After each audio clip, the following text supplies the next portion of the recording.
آج کل مسلمانوں نے ہر چیز کے اندر یہودیوں اور عیسائیوں کی نقل مارنی شروع کر دی ہے۔ جو خرابیاں یہودیوں کے اندر آ گئی تھی وہی خرابیاں آج مسلمانوں کے اندر آ گئی ہے۔ اور یہ آپ صلی اللہ علیہ وسلم کی پیشن گوئی ہے کہ آپ صلی اللہ علیہ وسلم نے فرمایا کہ تم لوگ ضرور بھی ضرور اپنے سے پہلے والے لوگوں کے نقش قدم کی پیروی کرو گے۔ آپ صلی اللہ علیہ وسلم نے فرمایا حسب النعل بالنعل، جس طرح سے ایک پاؤں کا جوتا دوسرے پاؤں کے جوتے کے برابر ہوتا ہے سائز میں اور حجم میں، جس طرح سے دائیں پاؤں کا جوتا بائیں پاؤں کے برابر ہوتا ہے، اسی طرح سے یہ مسلمان یہودی اور عیسائیوں کے نقش قدم کی پیروی کرے گی۔ یہاں تک کہ آپ صلی اللہ علیہ وسلم نے یہ بھی بیان فرمایا ہے کہ اگر یہودیوں اور عیسائیوں میں سے کوئی انسان اپنی ماں کے ساتھ زنا کرے گا تو مسلمان بھی اپنی ماں کے ساتھ زنا کرے گا، اللہ کی پناہ۔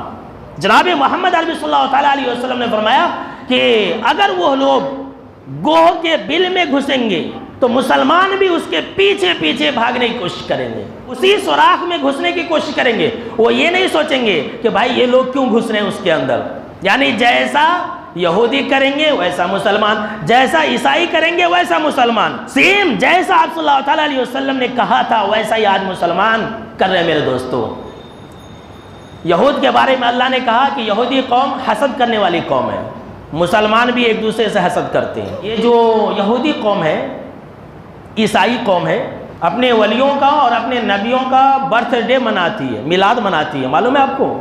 مسلمان بھی مناتے ہیں، کوئی فرق نہیں ہے۔ دیکھیے، یہودی اور عیسائی اپنے اپنے عبادت خانوں کو مزین کرتے ہیں، کمکمے لگاتے ہیں، لائٹنگ لگاتے ہیں، مسلمان بھی ویسا ہی کرتے ہیں، یعنی کہ قدم بقدم ہر طرح سے یہ مسلمان آج یہودیوں اور عیسائیوں کے ڈگر پر چل رہا ہے۔ تو اللہ کا عذاب نازل نہیں آئے گا تو کیا ہوگا میرے دوستو؟ اللہ نے قرآن مجید کے اندر سورہ المائدہ کے اندر یہ بیان فرمایا ہے، آیت نمبر 62 ہے، 62 ہے، فرمایا اللہ رب العالمین نے کہ وَتَرَى كَثِيرًا مِّنْهُمْ يُسَارِعُونَ فِي الْإِثْمِ وَالْعُدْوَانِ وَأَكْلِهِمُ السُّحْتَ، کہ اللہ کے نبی اکرم و مکرم صلی اللہ علیہ وسلم آپ یہودیوں کو دیکھیں گے کہ یہ لوگ 3 کاموں میں بہت آگے رہتے ہیں، بہت فاسٹ۔ یہ 3 کام مسلمان بھی بہت ہی فاسٹ کرتے ہیں۔ اللہ رب العالمین نے کہا کہ الاسم، گناہ کے لیے، یہودی گناہ کرنے کے معاملے میں بہت آگے، آج مسلمان بھی گناہ کرنے میں پیچھے نہیں ہے، یہودیوں سے 2 قدم آگے۔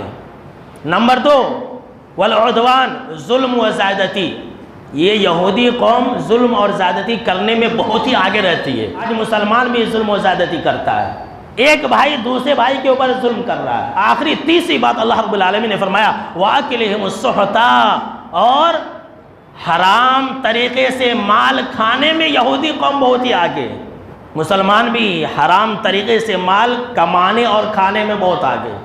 بس مسلمانوں کو مال ہونا چاہیے، چاہے وہ جس طریقے سے بھی ہو، تو یہ تو یہودیوں کا طریقہ ہے میرے دوستوں۔